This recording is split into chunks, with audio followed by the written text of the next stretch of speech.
Dr. Elisa, Director of the Trade Policy Hub at LSE Consulting. TPH is a specialized team within LSE Consulting working to address the challenges in the global trade environment. We build on three specific benefits: evidence-based research and constantly evolving methodologies, expert knowledge, and a network of experts. And I'm very pleased to welcome you to our series of short courses on topics relevant to the global trade economy. Today's one is on sustainability and public procurement. And to help us navigate through that topic, we have here today Dr. Stephen Woolcock. Steve has taught international political economy, trade, public procurement, and economic diplomacy for over 20 years here at the LSE and elsewhere.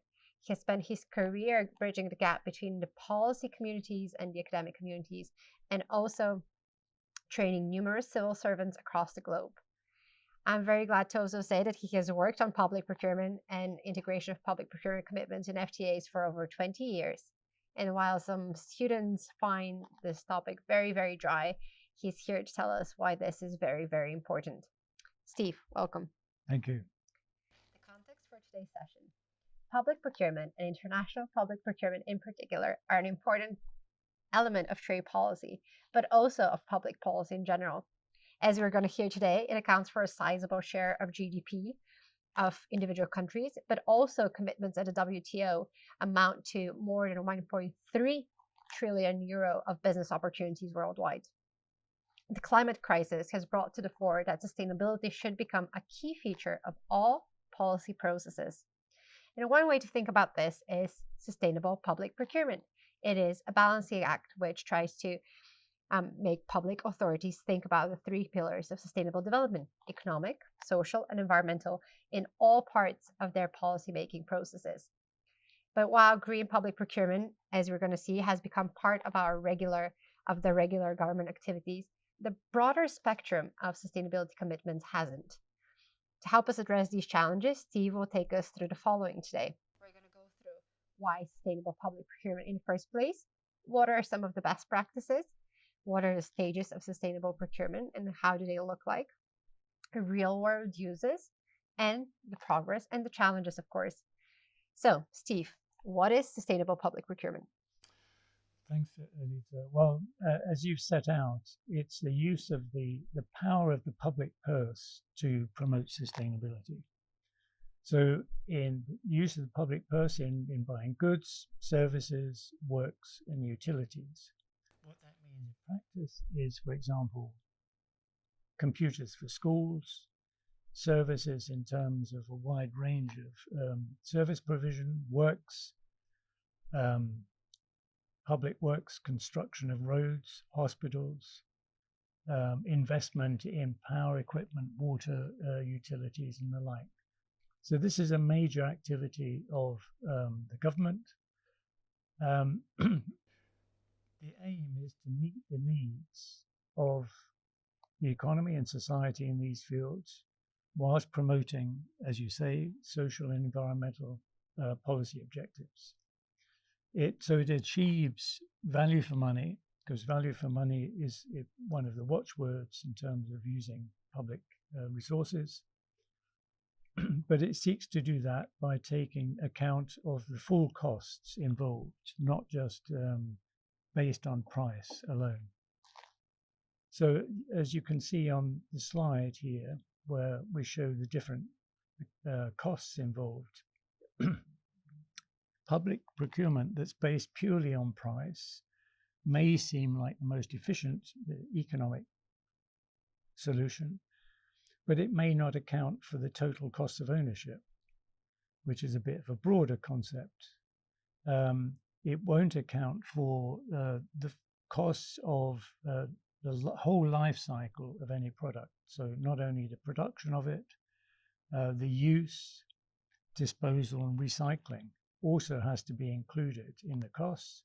And then you have the non-monetized externalities. In other words, these are broader questions that are very difficult to quantify in any mathematical calculation of costs and benefits. So sustainable procurement tries to take account of these wider costs and benefits. Thank you. I think that we have now grown a lot more accustomed to the value for money concept, especially here in the UK, something which is very well recognized in public procurement. But what remains unanswered is why use sustainable public procurement? Right. Well, as you pointed out, public procurement accounts for a large share of GDP. In fact, it's 12 to 13%. If I show you this slide here, which on the left-hand side shows the share of public procurement in GDP. On the right-hand side, it shows the share of public procurement in total government expenditure. So as a share of GDP, it's around 13% average across the countries concerned, but you can see that some of them go up to 20%. And in terms of total government expenditure, the average is around 30%. So this is a significant part of the economy. What government procurement then, or sustainable government procurement, seeks to do is to use these funds in order to drive forward sustainability. Can use that in a direct way, in other words, how the government uses the money, but also as a signal for the rest of the economy. So there are procurement decisions taken every day, thousands taken every day by companies. So by signaling how to improve the sustainability of purchasing, government can use government procurement contracts to have a much wider impact. There is also a point here in terms of the credibility or image of government, if you like. If a government can show that it's using public funds in an objective, transparent way in order to deliver public goods, this has a very positive impact on the government and on the economy. So, for example, in some developing countries where there have been difficulties with public contracts in the past, meaning they have been abused, there's been generally public procurement is vulnerable to corruption. So if you can show good public procurement contract performance, this can have a broader positive impact on your economy.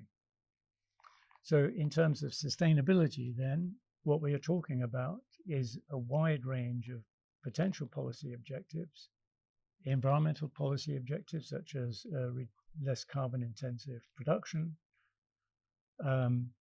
promotion of economic development can be seen as sustainability, certainly for some developing countries.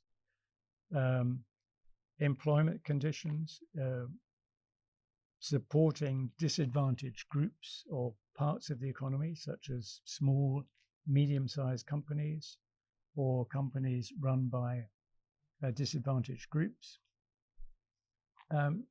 Procurement can also be used to promote innovation. Let's say there have been some examples where collective procurement at a European level has been used to promote the development of electric buses, so for public transport.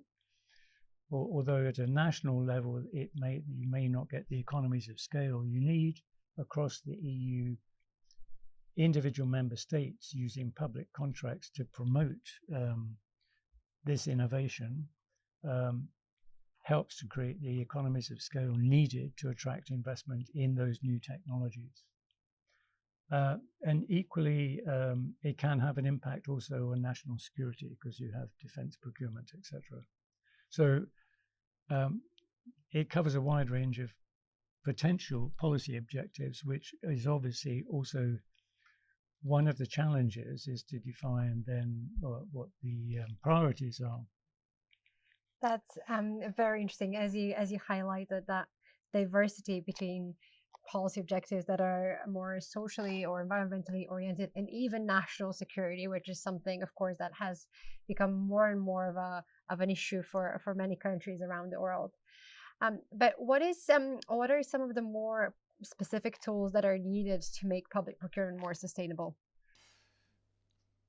Before going on to speak about sustainability in particular, there's a number of key issues that apply to sustainable public procurement, but also public procurement in general. These are, for example, that procurement should be transparent and it should be based on clear objective criteria. So this is where your sustainable objectives would come in the contract award criteria, but these need to be clear. The second thing that's needed is buy-in in terms of politicians who determine the policy. And this is important because the life cycle of a lot of public contracts extends beyond the life of one government. And there's always a temptation in the political process to announce a new road or a new hospital in order to get votes in a particular constituency. So there has to be a buy-in for policies that pursue longer-term public policy objectives. There has to be buy-in also in terms of the supplier industry, the suppliers. Effective procurement and therefore sustainable procurement depends on capacity. And what I mean here is that the procurement officials have to have the adequate capacity to implement policies. This requires a high level of professionalism in the whole purchasing community. And finally, it's possible to have more effective or good international norms or standards. So there are a lot of international standards out there, best practice that can be drawn on by governments around the world. And that's really helpful. I know for sure that benchmarks are very key in setting the ambition for governments. So what does good procurement practice look like? Right. Let me just run through these fairly quickly. So the key point is transparency. Essentially, this means providing information to enable competition to take place between potential suppliers. It helps to ensure that the performance complies with the policy objectives set out in the contract. And it also helps to ensure the integrity and accountability in the use of public funds when you have transparency for public contracts. This transparency also applies to what's called post-award transparency. In other words, information on why a particular supplier didn't get a contract, why a supplier did get a contract, and the distribution of who wins contracts. So you can see that there isn't the development of a monopsony or some few companies carving up the market. Good procurement practice in the past has been based on what's called most economically advantageous tender, so MEAT, M-E-A-T. So the question here is, how do we define most advantageous? Is it in a narrow economic sense in terms of value for money, or is it in a broader sense in terms of containing these wider sustainability objectives? So it has to include the other costs that I mentioned, we saw in the earlier diagram.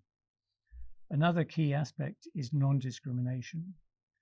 This means equal treatment for suppliers from different backgrounds, different countries, and non-discrimination is a key element in international procurement agreements, Elitsa, that you've mentioned. So those are that's generally good practice in procurement. So this is, in a sense, as a condition for having effective, sustainable government procurement. That's really clear to me now, and the necessary requirements before we even proceed into making public procurement more sustainable. Could you tell us more about what are the good sustainable procurement practices that are used by countries and governments across the world? Well, this is really a moving target. There has been some progress, but there has to be some improvement. So what we've seen is that many countries have begun to introduce the legislation necessary for this kind of procurement practice.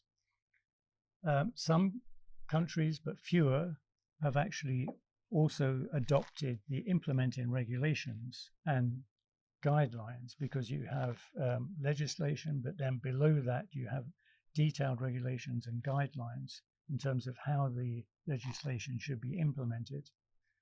Fewer countries have done that. So often in developing countries, you have a situation in which the legislation has been adopted, but then not effectively implemented. There has been some political support, this sort of buy-in at political level, but it's often very fragile. And there's always this temptation of using this quite effective policy instrument for more political ends rather than for the longer term objectives of sustainable procurement. And capacity also is, it's an ongoing process, because we're seeing the modernization process also in procurement. So digitalization of government procurement is now a watchword. Means more efficient procurement, but it also necessitates greater capacity on the part of the procurement officers, but also the suppliers. Great. That's really clear to me now. One of the things that we often hear when we talk about public procurement is procurement cycles. So could you tell us where would sustainability concerns enter that procurement cycle? So on the slides now, there's a procurement cycle that integrates sustainable procurement objectives. I'll go through these step by step, but essentially it starts with identification. In other words, that's identifying what your policy priorities are. It then goes on to market research. This is finding out who can satisfy those requirements.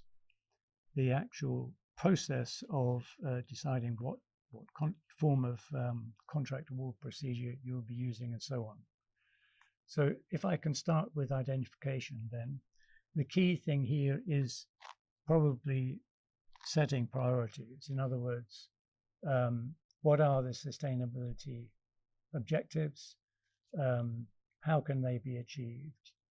What are the needs of the community if we're talking about broader objectives in sustainable procurement, such as promoting small and medium-sized companies? How can environmental and social impacts be assessed? So this comes at the identification stage, which in a normal procurement cycle would mean identifying the needs, finding the funding, budgeting, etc.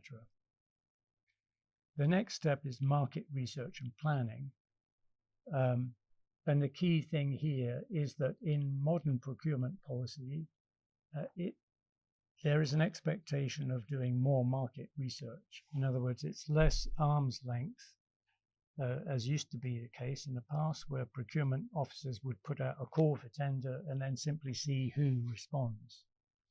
In more modern procurement policy, it's expected that the procurement professional will do market research to see who of the suppliers can actually satisfy the needs in terms of sustainable goods or services. So it means a more positive outreach into the community, into the supplier base, but in a way that still respects the objectivity and non-discrimination provisions. Then we have the procurement process itself and the design.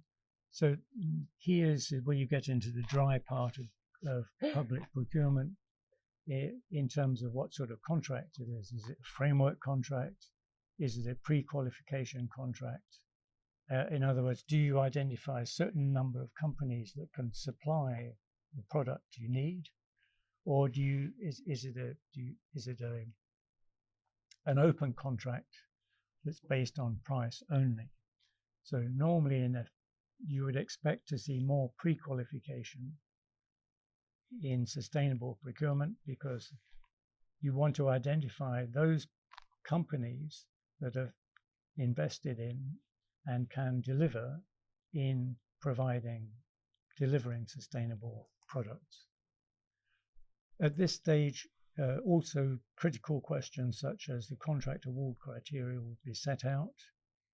And so this is where you have to integrate the sustainability objectives along with value for money. So, and they have to be clear and objective and set out in advance. And here there may be international standards that can be drawn on as references, as what would be expected of a supplier.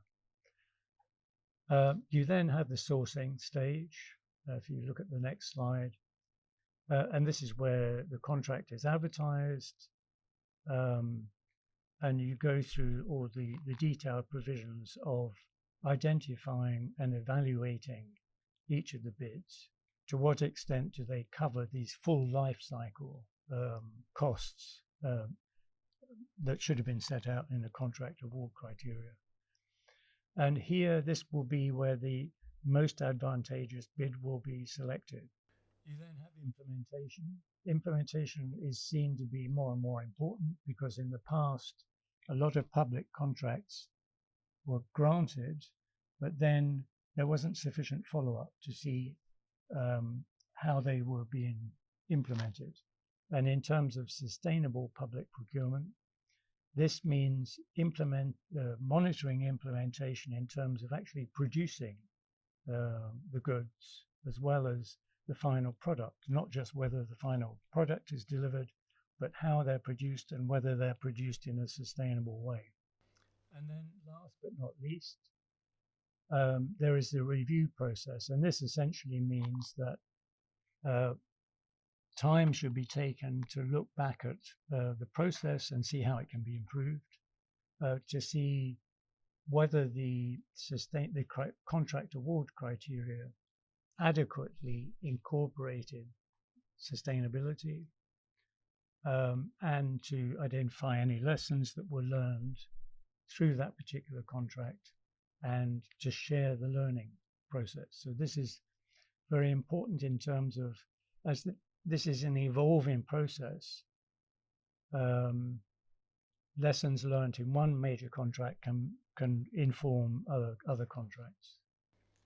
It seems very hard to assess how sustainability is delivered in those procurement practices. So it might be helpful to give us an example. Do you want to walk us through one?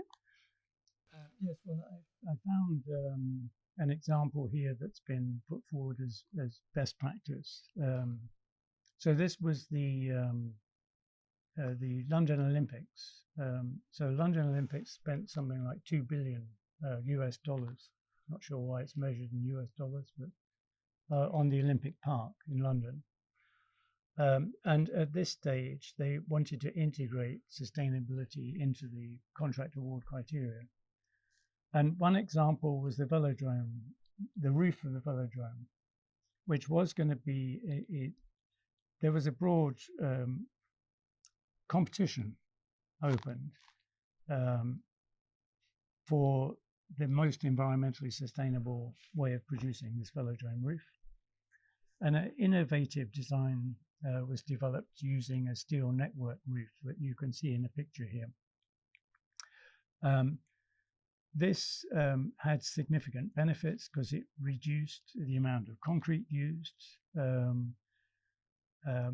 It speeded up the production time so that the Olympic Park was completed in time, or this particular roof was completed in time. So there were material cost savings, like savings in cost of time. And there were, for example, in the production process, so in the actual building of the roof, there were innovative ways found to use recycled aggregate. This is something that's used in construction of concrete in a way that saved 24% of the embodied carbon content. So this has been written up, and there's information that can be drawn from various sources on this. So this provides an example of how you can pass on best practice from one project to another project. It's also clear that, especially now with the cost of living crisis, there is an actual tangible impact also on consumers when public procurement is more sustainable. So how compatible are national sustainability practices with international agreements? That's a very good question. This has been subject to some controversy because there is a belief that international agreements on public procurement are a constraint on pursuing sustainable procurement, and whether in terms of social policy promoting local regions or on environmental policies. As you know, there are different international agreements. There's a WTO level agreement in the shape of the government procurement agreement. There are chapters in many of the preferential trade agreements or free trade agreements that cover procurement that are incidentally very similar to the WTO content. And of course, you have the single procurement market within the EU. So the question is, yes, are these compatible, or are sustainable government procurement policies compatible with these? Yes, broadly yes, provided they satisfy a number of conditions. One is transparency, so that the process should be transparent and objective. The criteria for awarding a contract have to be announced in advance. So if you're going to include sustainable objectives, these have to be clearly set out in the contract award criteria. The other major condition is non-discrimination, and this is where it gets a bit more sensitive, but national treatment is a condition of the various international agreements, meaning that provided a supplier can deliver what is needed in terms of sustainability, they should be treated the same regardless of where they come from, provided they're within the scope of an agreement. So if you have a supplier in another signatory to an agreement, they should be treated the same way as a domestic supplier, provided they deliver in terms of sustainability. There's another side to this, though, and that is that commitments to international agreements can, in fact, promote good procurement practice because they require transparency and they require objectivity. And as I've tried to set out before, those are clear conditions of good procurement practice and therefore the conditions necessary for sustainable government procurement. That's great. I can definitely think of a few countries whose practices have been deemed protectionist in the past, and this compatibility is an essential element. Could you tell us about what are the challenges and some of the solutions looking forward? Yes. Some of the challenges really, I've hinted at some of them already. So you need to have consistent leadership at a government level in terms of pursuing procurement policies. And this is not always easy to achieve, especially in some countries. There is also a general inertia to change. So people who have been used to established procurement practices and procedures find it difficult to bring about changes. You may have interdepartmental disputes. So, for example, the finance minister will be more concerned with the bottom line, short-term costs and benefits, especially when economic conditions are not so great, whereas environment ministries or other ministries will be pushing for longer-term objectives. So you'll have tensions between those different departments. And there is this prevalence for value for money approaches still when budget deficits are tight. Another challenge is keeping the capacity in the sector. I said that you need professionalism in terms of both the purchasing officers, but also in the supplier side.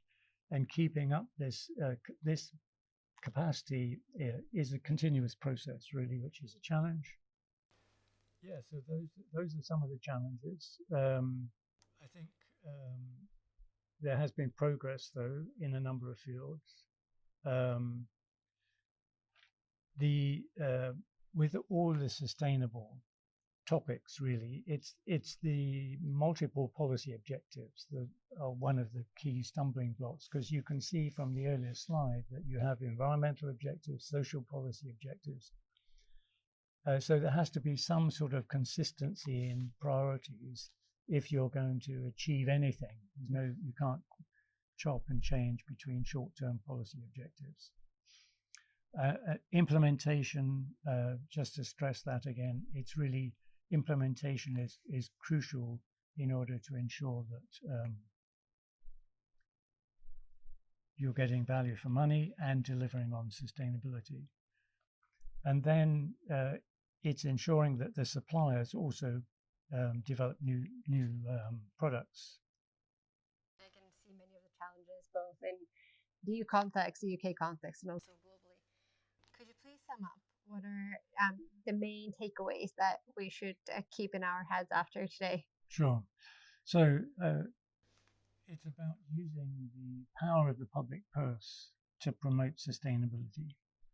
And as I tried to set out, the power of the public purse is still important. It accounts for a large share of GDP and government expenditure.